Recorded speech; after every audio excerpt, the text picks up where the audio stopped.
Live Tamil செய்திகள். திவினேஷின் குரலை பார்த்து திவினேஷிக்கு சங்கீதம் கற்றுக் கொடுப்பதற்கு பிரபல்யமானவர்கள் முன் வந்திருக்கின்றார்கள்.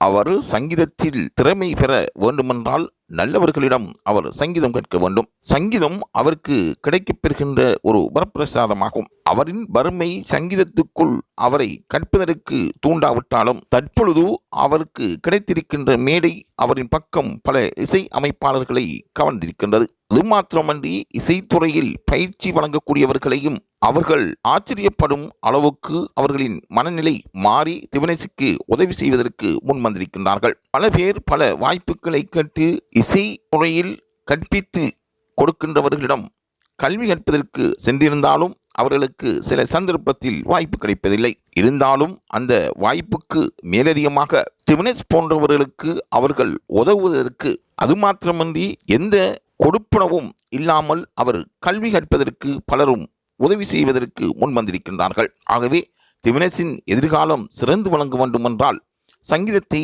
அவர் முறையாக கற்றுக்கொள்ள வேண்டும். அதற்கான வாய்ப்பு கிடைக்கும் பொழுது அதை அவர் திறமாக பயன்படுத்தி கொள்ள வேண்டும்.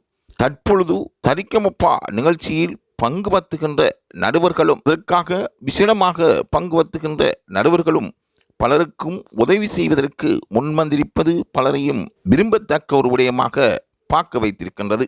ஆகவே சரிகமப நிகழ்ச்சி முன்னேற்றம் அடைய வேண்டும். அதனால் இசைத்துறையில் பிரகாசிக்கின்றவர்கள் பிரபல்யம் பெற வேண்டும் என்றும் வாழ்த்துக்களை தெரிவிப்பதில் லைவ் தமிழ் செய்திகள் என்றும் ஆயத்தமாக இருப்பதாக குறிப்பிடுகின்றது.